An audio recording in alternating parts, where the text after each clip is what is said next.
Hello. जैसा कि हम लोगों ने पिछले लेक्चर में मल्टीप्लाई से कुछ क्वेश्चन किए कि मल्टीप्लिकेशन दो मैट्रिक्स का कैसे होता है। हमने बताया था अगर ए और बी दो मैट्रिक्स है तो अगर ए का कॉलम बी के रो के बराबर होगा तभी ए में बी से मल्टीप्लिकेशन होगा। कुछ प्रॉपर्टी पढ़ी कि ए बी हमेशा बी ए के बराबर नहीं होता है, लेकिन तीन मैट्रिक्स का प्रोडक्ट जो होता है वो हमेशा एसोसिएटिव रूल को फॉलो करता है। तो आइए इसी से रिलेटेड कुछ क्वेश्चन और देखते हैं। जैसे मान लीजिए कि एग्जांपल 14 आप देख रहे होंगे। This question is asked in CBSE 2015 A B and we have given that whole square of A plus B is equal to A square plus B square. आपसे कह रहा है find the value of A and B. तो आप इसी को देखो यहाँ पे, तो ए प्लस बी का होल स्क्वायर जब आप ब्रेक करोगे, एक चीज़ ध्यान रखना है कि प्रोडक्ट जो होता है जब यहाँ पे A plus B into A plus B करेंगे, डिस्ट्रीब्यूशन लॉ से सॉल्व करेंगे अगर, तो A square plus B A और यहाँ होगा A B plus B square. तो यहाँ से इधर से ए स्क्वायर कैंसिल हो जाएगा कैंसिलेशन रूल से, और बी स्क्वायर से बी स्क्वायर कैंसिल हो जाएगा, और A B plus B A is equal to 0 एक मैट्रिक्स आ गई। अब यहाँ पहले हमने निकाल, अब हम क्या करेंगे, पहले बी ए की वैल्यू, फिर यहाँ बी मैट्रिक्स बी की, फिर मैट्रिक्स ए की, फिर ए की, फिर बी की। ये ध्यान रखना पड़ता है क्योंकि दो मैट्रिक्स का प्रोडक्ट हमेशा कम्यूटेटिव नहीं होता, तो जैसे था उसी तरह का मल्टीप्लाई करने का तरीका, इसके फर्स्ट रो को इसके फर्स्ट कॉलम से मल्टीप्लाई करेंगे तो ए प्लस 2 यहाँ आ गया, फिर माइनस से माइनस यहाँ आ गया, second row first column B minus 2 ऐसे आ गया, माइनस बी प्लस 1 यहाँ आ गया। इसी तरह जब इसका मल्टीप्लाई करेंगे तो ए माइनस बी और माइनस 1 प्लस 1 2 हो गया, फिर 2a minus B 2 plus 1 is equal to 3 ये आ गया। तो अब फिर क्या करेंगे, इन दोनों मैट्रिक्स को जोड़ देंगे क्योंकि हमको पता है कि जब दो मैट्रिक्स इक्वल होती है दोनों के आर्डर सेम होते हैं, तो जब करस्पॉन्डिंग एलिमेंट को ऐड कर देंगे तो ए प्लस बी में ए माइनस बी को ऐड करेंगे। जब आप ऐड करेंगे तो आपको यहाँ से मिल जा रहा है 2a minus B plus 2 minus plus 1 और 2a minus 2 minus b plus 4. When two matrices are equal, then their corresponding element are also equal. ध्यान यही रखना है, सबको आप इक्वेट करोगे, 2a minus b plus b plus 2 को 0 से इक्वेट करोगे, माइनस a plus 1 को करोगे, 2a minus 2 को करोगे और सबसे a b की वैल्यू निकालोगे। और निकालने के बाद ये देख रहे हैं हम लोग कि चाहे जिससे हम कंपेयर कर इक्वेट कर रहे हैं दोनों तरफ, हमेशा a की वैल्यू 1 आ रही, b की वैल्यू 4 आ रही है, और बस इस तरह से कि ये हमें मिल गया A is equal to 1 B is equal to 4। ठीक, तो ये ज़रा सा सिर्फ मैंने कहा था सिर्फ मल्टीप्लाई करना आपको प्रॉपर आता है तो इस चैप्टर में कोई दिक्कतें नहीं होनी आपको। ठीक है, इसके बाद नेक्स्ट देखिए ज़रा सा एक एग्जांपल, ये इसी तरह का एग्जांपल है कि कह रहा है if A is a square matrix such that A square is equal to identity matrix, then find the simplified value of whole cube of A minus I plus whole cube of A plus I, where I है हमारा, तो यहाँ पे identity square matrix हमारा है। तो हम जब क्या करेंगे, तो ये दे रखा था we know that if A and B are square matrix of same order है, तो जब ऐसा होगा तो A B is equal to B A. ये कोई जरूरी नहीं कि होगा, ऐसा कुछ नहीं कह सकते कि ए बी हमेशा बी ए के बराबर होता नहीं है। If A and B are square matrix of same order and A B is equal to B A, अगर ऐसा होता तब ये तभी संभव है कि जब दोनों का, ये कभी कदार हमेशा नहीं आएगा, जब ये तब आएगा और जब इसका आइडेंटिटी आ जाएगा तो A B is equal to B is equal to identity आ जाएगा तो एक मैट्रिक्स दूसरे के बराबर होती है। आपको क्वेश्चन यहाँ पे देना, तो जैसे हमको फार्मूला पता है ए प्लस बी का होल क्यूब फार्मूला आता है आपको, ए माइनस बी का होल क्यूब आपको याद है, तो हम क्या करेंगे, तो A square is equal to I दे रखा है, तो A into A is equal to I, तो इससे कोई फर्क तो पड़ना नहीं हमारा है कि बस ये A into A is equal to I दोनों करें। अब क्या करें हम लोग, इसके जो भी दिया है इसको हमने नोट कर लिया।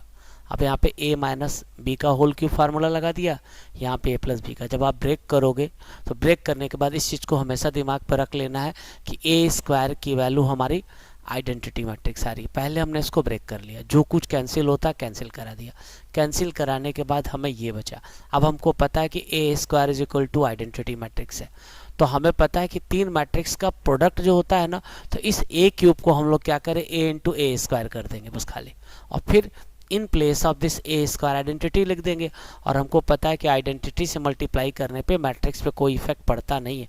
तो 2a और 6a, तो ये टोटल हमारा 8i हो गया, ये 7 हो गया। और i से मल्टीप्लाई करने पे होता है तो 8a minus 7a is equal to यार, बस सिंपली खाली आपको लिखना होता है। ठीक, चलिए फिर आगे देखते हैं नेक्स्ट क्वेश्चन। अगला क्वेश्चन अगर हम लोग देखें ध्यान से इसी तरह से, तो ये जैसे है सिंपल क्वेश्चन है, जब जरा सा होगा तो हम लोग रोकेंगे। देखिए ये आपके एनसीईआरटी का क्वेश्चन एक है, क्या दिया है, इफ एफ एक्स दे रखा है सो दैट, ये एनसीईआरटी की एक्सरसाइज में आपके है कि F X into F Y is equal to X plus Y. तो सिंपली क्या दिया, हमें एफ एक्स दे रखा है एक matrix, we have to find F X into F Y. तो एफ एक्स के लिए हमने यहाँ रखा, और यहीं पे जब एफ वाई करेंगे तो जहाँ जहाँ पे वेरिएबल एक्स है हमने वाई से रिप्लेस कर दिया। अब इसका ऑर्डर 3x3 है, इसका ऑर्डर 3x3 है, तो दोनों के मैट्रिक्स का प्रोडक्ट जो होगा उसका ऑर्डर हमें 3x3 मिल जाएगा। अब जब 3x3 की मैट्रिक्स मिल जाएगी, मल्टीप्लाई करेंगे तो पहले क्या, फर्स्ट रो फर्स्ट कॉलम को यहाँ पे लिखेंगे। तो इसका ये cos x into cos Y minus sine X into sine Y plus 0। इसी तरह से फर्स्ट रो सेकेंड कॉलम यहाँ पे लिखेंगे, इसी तरह से फर्स्ट रो थर्ड कॉलम यहाँ पे लिखेंगे, सेकेंड रो फर्स्ट कॉलम ये हो जाएगा, सेकेंड रो सेकेंड कॉलम यहाँ हो जाएगा, सेकेंड रो थर्ड कॉलम 0 आ गया, थर्ड रो फर्स्ट कॉलम 0 हो जाएगा, थर्ड रो सेकेंड कॉलम 0 हो जाएगा। जब इसका मल्टीप्लाई करोगे तो थर्ड रो थर्ड कॉलम 1 आ जाएगा। आफ्टर सिंप्लीफिकेशन आपने फार्मूला पढ़ा था cos a plus B cos a cos b minus sine a sine b, तो इसकी जगह हमने cos x प्लस वाई लिख दिया, और इससे माइनस कॉमन ले लेंगे तो इसकी जगह पे sin x प्लस वाई लिख देंगे। और आप देख रहे हैं कि जब इस फार्मूले में x की जगह हम x प्लस वाई रिप्लेस करेंगे तो जहाँ जहाँ पे x है हर x की जगह हम x प्लस वाई लिख देंगे, which is a right hand side. Clear? तो इस तरह के क्वेश्चन बोर्ड में आइए नेक्स्ट क्वेश्चन देखिए। इस तरह के कई क्वेश्चन है, सिर्फ हम एक क्वेश्चन सॉल्व करेंगे। जैसे मान लीजिए क्वेश्चन 18 हमने लिखा है कि ए दे रखा है, तो ये ए square minus 5a plus 4i निकालना है, फिर find a matrix x such that A square minus, एक क्वेश्चन इस तरह से हो गया। आइए इसी को देख लेते हैं।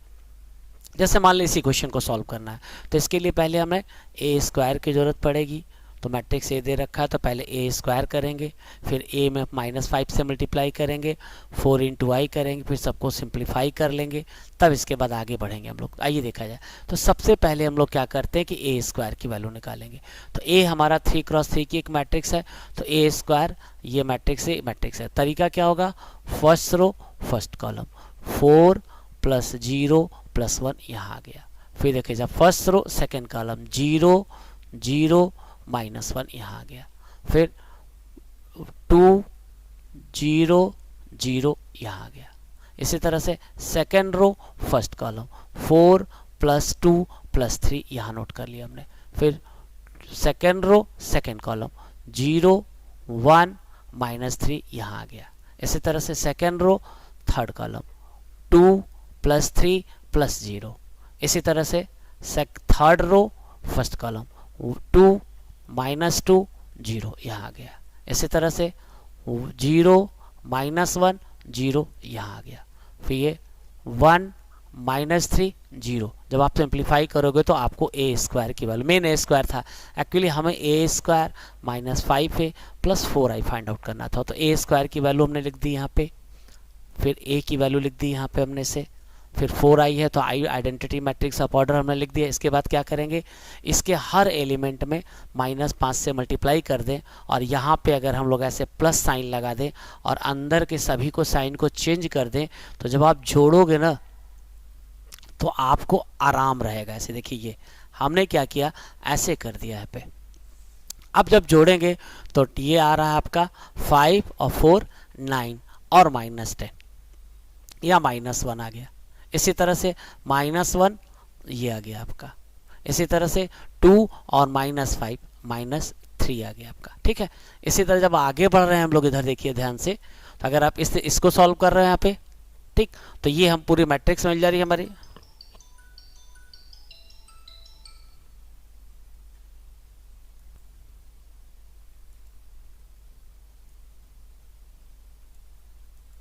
तो जैसे हमने पहले इसको ए स्क्वायर माइनस इसकी वैल्यू निकाल ली, तो ये ए square minus 5a plus 4a की वैल्यू, भाई इतना तो सिंप्लीफाई कर सकते हैं। अब एक्चुअली दिया क्या था हम लोग को कि यहाँ पे गिवन था कि A square minus 5a plus 4i plus X is equal to 0, हमें x की वैल्यू पूछ रहा था। तो सिंपली क्या करेंगे यार, इन सब की वैल्यू तो हमने यहाँ तक इतना निकाल ही चुका है, और बस क्या करेंगे, इस x को या इस पूरे मैट्रिक्स को इधर ट्रांसफ़र कर देंगे, और ट्रांसफ़र करेंगे तो बाहर माइनस का साइन आ जाएगा, और सभी में माइनस से मल्टीप्लाई कर देंगे तो ये मैट्रिक्स हमारी आई। तो सिर्फ हमें मल्टीप्लाई करना आता है तो कहीं क्वेश्चन लगाने में प्रॉब्लम नहीं आने वाली। तो सिर्फ आपको जो भी प्रैक्टिस करनी है मल्टीप्लाई करने की। जैसे देखिए CBSE 2016 में क्वेश्चन सेम उसी तरह का क्वेश्चन है, बस आपके a क्यूब करना, 6a स्क्वायर करना, सिर्फ मल्टीप्लाई करना आता है। तो इस चैप्टर में आपको कहीं डाउट होने वाला नहीं। एक क्वेश्चन ये हो गया। ये क्वेश्चन NCERT का सबसे इम्पोर्टेंट क्वेश्चन है, और होम एग्जामिनेशन वगैरह में तो ये क्वेश्चन एकदम फिक्स है कि पूछा ही जाता है। तो आइए इस क्वेश्चन को देखा जाए हम लोग। तो ये क्वेश्चन सबसे इम्पोर्टेंट भी है, आपके बुक का है और NCERT में है ये हमारा। इस क्वेश्चन को अनसॉल्व है, यहाँ पे हम सॉल्व कर रहे हैं। तो यहाँ पे मैट्रिक्स ए दे रखा है 2 cross 2, I is identity matrix of 2। तो आपसे कह रहा है कि so that I plus A is equal to I minus A, और यहाँ पे मैट्रिक्स की वैल्यू दे दी है। तो एक्चुअली इस फार्मूले को करने के लिए बस यहाँ पे हिंट ये है कि यहाँ पे tan अल्फा बाई 2 दिख रहा है, cos अल्फा। तो हम लोगों ने जो 11th में फार्मूला पढ़ा था ना कि जैसे cos अल्फा होता है 1 minus ten square alpha by 2 upon 1 plus ten square alpha by 2, sine alpha होता है 2 साइन टेन अल्फा बाई 2 अपन 1। तो बस यही इसी चीज़ को ध्यान में रखते हुए हमने क्या किया कि tan अल्फा बाई 2 को t मान लिया। तो cos अल्फा की जगह 1 minus T square upon 1 plus T square लिख देंगे, और साइन अल्फा की जगह 2t अपन 1 प्लस टी स्क्वायर आ गया। अब हम लेफ्ट हैंड साइड की, बस मेन इसका यही मेन चीज़ इसका था खाली। अब हम क्या करें, इसका लेफ्ट हैंड साइड ले लेते हैं, i प्लस ए। आई मतलब आइडेंटिटी मैट्रिक्स, तो 1 0 0 1। ए हमें दे रखा था, तो ए हमारा था ऐसे दिया था। तो हमने क्या किया, इसको जब अल्फा ले लिया है तो 0 माइनस टी टी 0 ऐसे लिख दिया। और जब दो मैट्रिक्स को ऐड करेंगे तो ये आ जाएगा t plus 0 T, 0 minus T minus T, 0 plus T T, और 1 प्लस 0 1। मान लीजिए कि ये हमारा इसका लेफ्ट हैंड साइड आ गया। ठीक, इसको हमने ऐसे करके छोड़ा। अब क्या करें, राइट हैंड साइड में आपका दे रखा i माइनस ए और cos अल्फा। तो आप एक काम करो, पहले क्या करो कि i माइनस ए की वैल्यू निकाल लो। तो i माइनस ए का मतलब पहले आइडेंटिटी मैट्रिक्स लिखा, फिर हमने a लिखा, और जब a है तो यहाँ पे हमने बताया जब भी ऐसा माइनस होता तो उसका सबसे बढ़िया तरीका कि यहाँ प्लस कर दीजिए और अंदर का साइन आप बदल दीजिए। तो अब जब जोड़ेंगे तो ये आ जाएगा 1, और 0 plus T T, 0 minus T minus T, 1 plus 0 1। तो i माइनस ए की वैल्यू हमने निकाल ली। अब हम क्या करेंगे, जो क्वेश्चन का राइट हैंड साइड था उसको हमने नोट कर लिया। तो in place of i minus A की जगह तो हमने 1 टी माइनस टी 1 लिख दिया, और इन सब की वैल्यू उठा के रख दी। अब इसके बाद सिंपली जैसे मल्टीप्लाई करते हैं उसी तरह से मल्टीप्लाई करेंगे, अपने आप हमारा राइट हैंड साइड आ जाएगा। आइए देखते हैं। जैसे देखिए ध्यान से, जैसे मान लो हमने लिख लिया, हमने राइट हैंड साइड उठाया, अब मल्टीप्लाई करेंगे तो फर्स्ट रो, तो ये देखो 1 का 1 माइनस टी स्क्वायर में ऐसे मल्टीप्लाई कर देंगे, और फिर t का ऐसे मल्टीप्लाई करेंगे तो 2t स्क्वायर अपन ऐसे आ गया। फिर फर्स्ट रो सेकंड कॉलम, तो यहाँ पे तो minus 2t 1 plus T square लिख देंगे। फिर ये इस एलिमेंट का ऐसे मल्टीप्लाई करेंगे तो हमने ऐसे करके रख दिया। इसी तरह से सेकेंड रो फर्स्ट कॉलम, तो माइनस टी बाहर लिख के ऐसे, और ये ऐसे कर लिया। इसी तरह से सेकेंड रो सेकेंड कॉलम, तो ये 2t square upon 1 plus T square ऐसे। जब आप इसको सिंप्लीफाई करोगे तो आप देख रहे हो कि ये जब इसको सिंप्लीफाई करेंगे तो ये अपने आप हमारा आंसर मिल जाएगा। तो बस सिर्फ सिंप्लीफाई करना सीखना, आपको इसमें कुछ भी नहीं करना है। उम्मीद है कि समझ में आ रहा होगा। बस इस क्वेश्चन में यही ध्यान रखना है, ये बड़ा इंपॉर्टेंट क्वेश्चन NCERT में है, और इस क्वेश्चन को बढ़िया से, इसमें सबसे इंपॉर्टेंट चीज़ यही थी कि cos अल्फा और साइन अल्फा का tan अल्फा के फॉर्म पे जो रिलेशन होता है, यही मेन फार्मूला इसमें ध्यान रखने वाला है। इसी को ध्यान बार बार प्रैक्टिस किया जाता है। चलिए फिर आगे कुछ और देखा जाए। जैसे मान लो ये उसी तरह के क्वेश्चन मैंने बता दिए, कुछ भी नहीं करना है कि a दे दिया, fx दे दिया, तो आपसे a क्यूब की वैल्यू पूछ रहा है। आइए इस तरह के क्वेश्चन को कैसे निकालेंगे। तो ये मैट्रिक्स ये दे रखा है, एक आपका मैट्रिक्स पॉलिनोमियल है, हमें फाइंड fa कह रहा है। तो पहले आप जब fa निकालोगे तो a square minus 5a minus 14 की जरूरत पड़ेगी। तो पहले हमने a स्क्वायर फाइंड आउट कर लिया, फिर fa में a स्क्वायर माइनस 5a जब सॉल्व करेंगे तो ये हमें पूरा 0 आ गया। ठीक, इसके बाद आपसे कह रहा है कि ए क्यूब की वैल्यू निकालनी इसी से। तो आप ए क्यूब की वैल्यू कैसे निकालोगे, तो आपको पता है ए square minus 5a minus 14i2 की वैल्यू 0 आ रही है। जब 0 आ रही है तो इसका मतलब ये 0 आ रहा, तो हमने क्या किया कि सिर्फ पर ये जो पोर्शन था हमारा इतना, ये पोर्शन माइनस 5a माइनस 14 को ट्रांसफ़र कर दिया। और अगर हम इसके दोनों तरफ a से प्री या पोस्ट मल्टीप्लाई कर देते, तो प्री मल्टीप्लाई कर रहे हैं अगर ऐसे, तो यहाँ पे ए स्क्वायर में जब a से मल्टीप्लाई करेंगे तो a क्यूब हो जाएगा, ठीक है। और फिर सब में प्री मल्टीप्लाई कर देंगे तो ये कांस्टेंट से मतलब होता नहीं, तो ये 5a स्क्वायर और ये 14a आ जाएगा। अब बस इसके बाद आप सबकी वैल्यू पुटअप करोगे तो अपने आप आपको आंसर मिल जाएगा, ठीक है। तो ये छोटे छोटे क्वेश्चन इस तरह के ध्यान देने वाले जो आपको करना होता है। कुछ और हम आपको दिखा रहे हैं। देखिए जैसे एक क्वेश्चन ये एनसीईआरटी का हमारा है, ये कह रहा है कि फाइंड एक्स, एक मैट्रिक्स ये दे रखी है, एक मैट्रिक्स ये दे रखी है। तो हमने पता क्या चीज़ सीखा है कि 3 मैट्रिक्स का प्रोडक्ट एसोसिएटिव रूल को फॉलो करता है। तो अब वो हमारे हाथ में है, हम क्या करें कि एक बार इन दोनों का पहले मल्टीप्लाई कर ले ब्रैकेट लगा करके, ऐसे एसोसिएटिव रूल से। मान लिया इसको a बना लिया, इसको b बना लिया, तो इसका ऑर्डर क्या होगा, ये 1 into 3 होगा, फर्स्ट रो थर्ड कॉलम, और इसका ऑर्डर होगा 3 क्रॉस 3। जब इन दोनों का मल्टीप्लाई करोगे तो आपको 1 क्रॉस 3 की एक मैट्रिक्स मिलेगी। तो बस क्या करना है, फर्स्ट रो फर्स्ट कॉलम यहाँ पे आ गया, ऐसे फर्स्ट रो सेकेंड कॉलम यहाँ पे आ गया, फर्स्ट रो थर्ड कॉलम यहाँ पे। अब पहले इसको जब सिंप्लीफाई कर लेते हैं हम लोग, सिंप्लीफाई कर लिया हमने से, फिर क्या करेंगे, अब इसका मल्टीप्लाई करेंगे तो इसका ऑर्डर हमारा है, ये हमारा है 1 क्रॉस 3 का ऑर्डर है, और ये वाली मैट्रिक्स हमारी है 3 क्रॉस 1 की। तो जब दोनों का मल्टीप्लाई करोगे तो ये 3 से 3 कैंसिल हो जाएगा, जो मैट्रिक्स मिलेगी उसका ऑर्डर आएगा 1 क्रॉस 1, ठीक है ना। तो जब आप मल्टीप्लाई करने जाओगे तो बस क्या करोगे, x minus 2 into x plus minus 10 into 4 plus 2x minus 8 into 1। आप सिंप्लीफाई करिए, x की वैल्यू मिल गई आपको।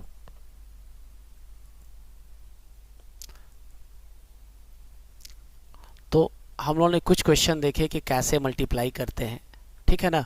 तो सिर्फ मैंने शुरू में आपसे कहा था कि सिर्फ मल्टीप्लाई करने की प्रैक्टिस आप कर लेते बढ़िया से, तो कहीं कोई डाउट नहीं होने वाला आपको। अब हम लोग नेक्स्ट तरह के क्वेश्चन जो सॉल्व करेंगे, जैसे क्लास 11th में हम लोगों ने प्रिंसिपल ऑफ मैथमेटिकल इंडक्शन से सॉल्व किया था, तो उसमें हमारे 3 स्टेप में क्वेश्चन सॉल्व होते थे। आइए हम लोग उसी तरह के कुछ क्वेश्चन और सॉल्व करते हैं, वो हम लोग मैट्रिक्स से रिलेटेड सॉल्व करेंगे। जैसे कि एग्जाम्पल आपकी बुक का है, ये आपके बुक में दे रखा है कि मैट्रिक्स ए दे रखा है ऐसे, an is equal to this one for all. जैसे वहाँ 11th में आप करते थे उसी तरह से यहाँ भी करेंगे। पहले क्या करेंगे, स्टेटमेंट का कुछ नाम दे देंगे, pn such that a to the power n is equal to matrix हमने लिख डाला। फर्स्ट स्टेप हमारा होता था n बराबर 1 के लिए। जैसे n बराबर 1 लिखेंगे तो आप यहाँ पे n की जगह 1 लिखोगे तो यहाँ तो a1 आ जाएगा, और यहाँ जहाँ पे n है सबकी जगह 1 लिख देंगे तो ये a101 आ जाएगा हमारा। ऑलरेडी हमको पता है कि a की वैल्यू दे रखी है, इसका मतलब this statement is true for n is equal to 1।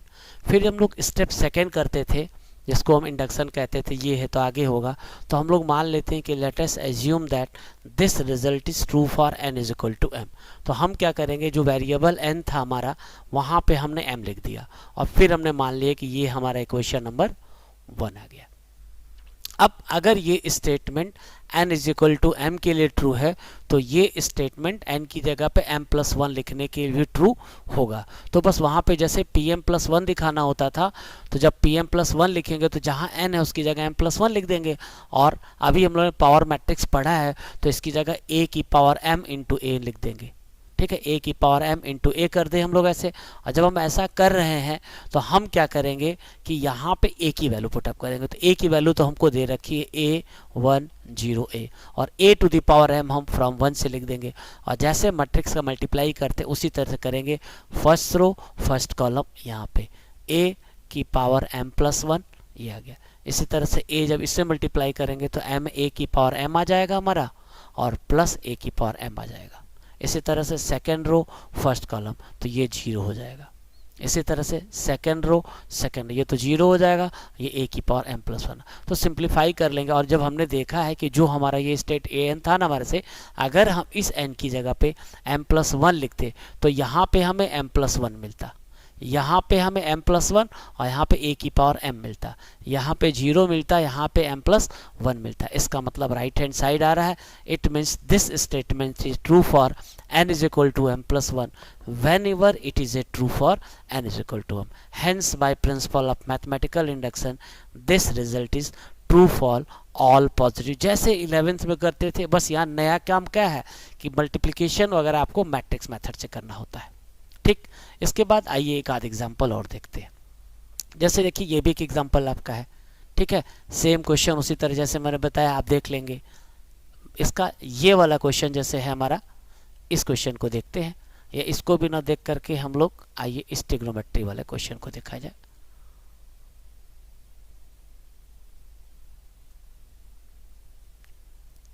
जैसे मान लीजिए एक क्वेश्चन 30 है यहाँ पे, इसको सॉल्व करना है आपको। ये क्या है, डायगोनल ABC। तो जब डायगोनल मैट्रिक्स है तो 3 एलिमेंट है, तो 3 क्रॉस 3 की होगी हमारी। प्रूव करना है a to the power n diagonal a to the power n b to the power n c to the power n।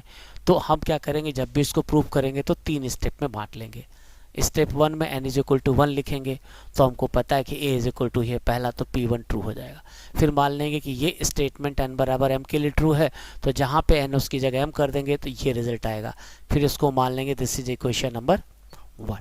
अगर ये statement n is equal to m के लिए ट्रू है तो ये स्टेटमेंट n की जगह m प्लस 1 के लिए भी ट्रू होगा। तो जब आप a to the power m इंट करोगे तो यहाँ a की पावर m इंटू है। फिर क्या करेंगे हम, a की पावर m ऑलरेडी दे रखा है क्वेश्चन 1 से, उसकी जगह a to the power m 0 0 0 b to the power ऐसे लिख दिया।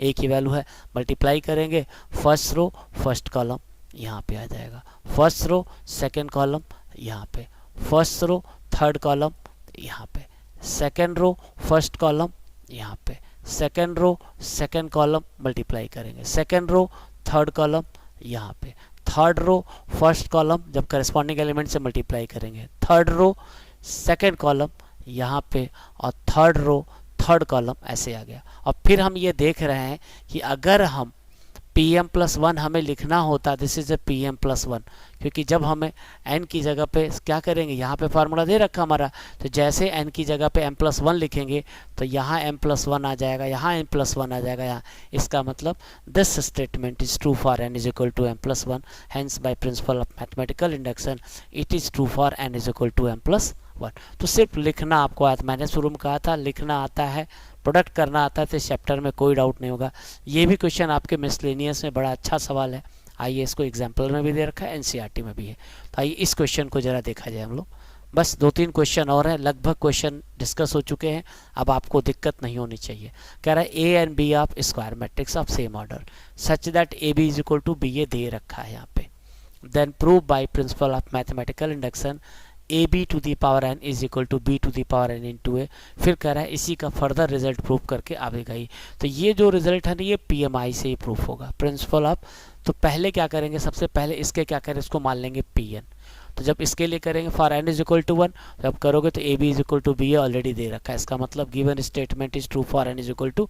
फिर मान लेंगे कि this statement is true for n is equal to m। तो यहाँ पे जहाँ पे n था वहाँ पे m लिख देंगे। अब हम कहेंगे A B to the power n is equal to, ये हमने मान लिया, तो इसको हमने क्वेश्चन नंबर 1 बना लिया ऐसे। अब अगर a टू दी पावर ये स्टेटमेंट n बराबर m के लिए ट्रू है, तो ये स्टेटमेंट n बराबर m प्लस 1 के लिए भी ट्रू होगा। तो हम क्या करें, इसका लेफ्ट हैंड साइड दिखाना होगा, तो ए बी की पावर m प्लस 1। और जब आप पता है मैट्रिक्स पावर मैट्रिक्स वाले से, तो ये इसको लिखना होगा, तो ए बी की पावर m इंटू बी लिख देंगे। और फिर ध्यान ये रखना है कि 3 मैट्रिक्स का प्रोडक्ट जो होता है वो क्या करता है, एसोसिएशन रूल को फॉलो करता है। लेकिन ध्यान ये रखना है कि हम पहले ऐसे क्या करेंगे, ब्रैकेट यहाँ पे था तो अब के ब्रैकेट यहाँ पे लगा, और हमको पता है कि ए बी की पावर m जो है ना वो पता है कितना है, b की पावर m है। तो इस इन प्लेस ऑफ दिस पोर्शन हम ऐसे लिख देंगे, ठीक, जब इतना करेंगे बी एम इंटू ए यूजिंग वन का, इसको बिना वन के यूज़ किया आएगा नहीं। इसके बाद क्या करेंगे, फिर ब्रैकेट को इधर लगा देंगे हम लोग और फिर कहेंगे कि ए बी ए है, हमें रिजल्ट लाना बी की power M plus one, already हमको पता है ए बी बी ए के बराबर, तो इस ए बी की जगह बी ए लिख देंगे। फिर जब ब्रैकेट यहाँ लगाएंगे तो B M into B M plus one is equal to right hand side आ जाएगा। इसका मतलब ये स्टेटमेंट ट्रू है N is equal to M plus one के लिए। अब हम क्या करेंगे, इसको हमने बना लिया, इसका मान लिए हमने इसको इक्वेशन नंबर 2 बना दिया ऐसे। अब इसी के यूज से फर्दर ये वाला रिजल्ट प्रूव करना है। जब आगे रिजल्ट प्रूव करना तो फिर वही काम हमारा कि let us assume that this result is true, n बराबर 1 के लिए तो दिखा लेंगे, फिर मान लेंगे कि ये स्टेटमेंट n बराबर m के लिए ट्रू है, तो हमने n की जगह पे m लिख दिया। अब हम ये दिखाएंगे कि ये रिजल्ट हमारा n बराबर m प्लस 1 के लिए भी ट्रू होगा, तो आप इसका लेफ्ट हैंड साइड लेंगे, m की जगह पे m प्लस 1 लिख देंगे और पावर मैट्रिक्स से A B to the power m into A B करेंगे। बस करना क्या है कि बार बार हमने कहा है कि मैट्रिक्स 3 होता है तो एसोसिएशन रूल को फॉलो करता है, तो हमें A B to the power m की जगह A to the power n to B to the power m लिखा हमने और यहाँ पे ए बी आ गया। अब रिजल्ट हमें लाना था b की पावर m प्लस 1 a की पावर m प्लस 1, बस उसी के हिसाब से शुरू करेंगे। तो जब हम करेंगे क्या करेंगे, इतना आ गया हमारा। अब क्या करें, हमको पता है कि एसोसिएशन रूल को फॉलो करता है हमारा से, तो यहाँ पे हमने क्या किया कि इस ए बी की जगह पहले ये देख रहे हो, तो ये ब्रैकेट यहाँ था तो ब्रैकेट हमने पहले ऐसे लगा दिया और b की पावर m इंटू ए जो हमारा है शुरू में हम लोग प्रूफ कर चुके हैं, वो हमारा ए बी की पावर m के बराबर पहले वाले क्वेश्चन में था। फिर इन दोनों में जब इन दोनों को एक साथ करोगे तो ये a की पावर m प्लस 1 आ जाएगा, ये b की पावर m प्लस 1 आ जाएगा। इस तरह से ये रिजल्ट प्रूफ हो जाएगा। एक क्वेश्चन और बस आप ट्राई करिएगा, पक्का समझ में आएगा। लास्ट क्वेश्चन है आज के लिए, ये भी देखो आपके मिसलेनियस में है, इसमें एक टेक्निकल पॉइंट है। ये क्वेश्चन बड़ा अच्छा है, आपकी बुक में ए दे रखा है, कह रहा prove by principle of mathematical induction where I is a unity matrix of order 2 and n is a positive integer. तो ए मैट्रिक्स दे रखी है, बस इसमें सबसे इंपॉर्टेंट काम क्या कि पहले ही आप क्या करिएगा, ए स्क्वायर की वैल्यू निकाल लीजिएगा। तो ए स्क्वायर की वैल्यू 0 मैट्रिक्स आएगी। बस अब हमें ये प्रूव करना है पीएमआई से, तो पहला स्टेप वही करेंगे, for n is equal to 1, तो n की जगह 1 लिखेंगे, सॉल्व करेंगे तो दिस LHS बराबर HS, this result is true for n is equal to m। फिर मान लेंगे let us assume that this result is true for n is equal to m, तो क्या लिखेंगे, जहाँ पे n है उसकी जगह m रिप्लेस कर देंगे और इसको इक्वेशन नंबर 1 हमने सपोज कर लिया। अब हम क्या करेंगे, अगर ये result n is equal to m के लिए ट्रू है तो this result is also true for n is equal to m plus 1। तो जो भी प्रूव करना था उसका लेफ्ट हैंड साइड उठाएंगे, A I plus B A to the power m plus 1। हम कहेंगे आई मैट्रिक्स है, ए मैट्रिक्स है, तो sum of two matrix is also matrix, और तभी जोड़ घटा सकते हैं जब उनका ऑर्डर सेम होता है। तो बस इस तरह से हम लोग ब्रेक करेंगे, तो ए आई प्लस बी ए ऐसे। और फिर ध्यान ये रखना है कि इसकी जगह पे इक्वेशन नंबर 1 से, इक्वेशन नंबर 1 से हमने A I plus B A to the power m की जगह A to the power m into I plus M A to the power m minus 1 B A हमने उठा के रख दिया। यही मेन स्टेप था। और जैसे मल्टीप्लाई करते हैं उसी तरह से मल्टीप्लाई करेंगे, जो स्केलर्स होंगे स्केलर के साथ, मैट्रिक्स का मैट्रिक के साथ। तो जब आप इसका डिस्ट्रीब्यूशन करोगे तो ए आई को इसके साथ डिस्ट्रीब्यूट कर दोगे एक बार, ये हो गया। इसी तरह से बी ए को डिस्ट्रीब्यूट कर देंगे और डिस्ट्रीब्यूशन लगा जब मल्टीप्लाई करेंगे तो आप क्या करेंगे, मैट्रिक्स का मैट्रिक्स से मल्टीप्लिकेशन होगा और स्केलर का स्केलर मल्टीप्लिकेशन। तो यहाँ पे जब इसका दोनों का मल्टीप्लाई होगा तो ये ए स्क्वायर हो जाएगा, ये ए एम है और ये ए की पावर m प्लस 1 आ जाएगा, आई इंटू आई स्क्वायर आ जाएगा। यहाँ मल्टीप्लाई करेंगे तो आइडेंटिटी मैट्रिक्स से कोई फर्क पड़ना नहीं, ए बी और m ये सब तो हमारे कोई स्केलर है। तो यहाँ पे सीधे सीधे क्या मिलेगा, सिर्फ मैट्रिक्स में मिलेगा a मिलेगा और जितने स्केलर सबको एक साथ मल्टीप्लाई कर दें। इसी तरह से मल्टीप्लाई करेंगे तो मिल जाएगा। इसका मेन स्टेप ये था कि जहाँ पे ये ए स्क्वायर आ रहा है ना, इस ए स्क्वायर की जगह हम 0 लिख देंगे।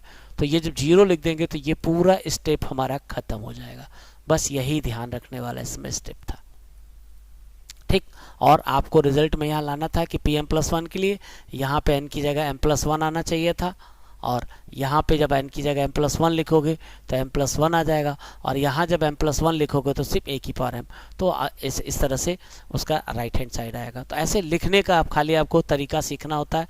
जैसे मैट्रिक्स से मल्टीप्लाई किया जाता है तो जो मैट्रिसेस होते हैं मैट्रिक्स का मैट्रिक्स से मल्टीप्लाई करते हैं, स्केलर को सबको एक साथ करते जाते हैं। उम्मीद है कि समझ में आ रहा होगा। जब तक आप अपने से पेन नहीं चलाओगे मज़ा नहीं आएगा। Thank you. तो अगले वीडियो में कुछ और क्वेश्चन के साथ हम लोग मिलेंगे। देखिए, एक क्वेश्चन और हम लोग अगर डिस्कस कर लेते आज तो लगभग हम लोग कंप्लीट कर लेते एक्सरसाइज को। तो आज हम सोच रहे हैं उसको भी डिस्कस कर ले, फिर आते हैं। जैसे मान लीजिए एक क्वेश्चन देख रहे हैं आप इसको, ये क्वेश्चन दिख रहा है 2015 में पूछा गया था कि if x is a matrix 1 2 3 ऐसे दे रखा है, देन फाइंड x। अब देखो यहाँ पे आपने जो कुछ भी पढ़ा है कि मैट्रिक्स कब इक्वल होती है, कब एक मैट्रिक्स का दूसरे मैट्रिक्स से मल्टीप्लाई करते हैं, ये सबसे इंपॉर्टेंट है। तो आपने पहली चीज़ तो पढ़ी कि दो मैट्रिक्स इक्वल तब होती है जब दोनों के ऑर्डर सेम होते हैं, करस्पॉन्डिंग एलिमेंट भी सेम होने चाहिए। तो इसका ऑर्डर होगा 2 क्रॉस 3। तो राइट हैंड साइड का ऑर्डर 2 क्रॉस 3 है, तो लेफ्ट हैंड साइड का ऑर्डर भी 2 क्रॉस 3 होना चाहिए। तो इस वाली मैट्रिक्स का ऑर्डर तो 2 क्रॉस 3 है ये चीज। अब हमें क्या करना है कि एक मैट्रिक्स x इस तरह से निकालनी है कि x का जब इस मैट्रिक्स से मल्टीप्लाई करो तो इसका भी ऑर्डर 2 क्रॉस 3 होना चाहिए। तो इस तरह से हम क्या करें, अगर x को हम लोग 2 क्रॉस 2 ले लेते, अगर x को 2 क्रॉस 2 ले लेते तो ये तो आपस में कैंसिल हो जाते। बस यही मेन चीज़ था कि दो मैट्रिक्स बराबर होती तो उनके ऑर्डर सेम होते। तो जब ऐसे हमने एनालिसिस किया तो x हमारा 2 क्रॉस 2 का मैट्रिक्स आना चाहिए।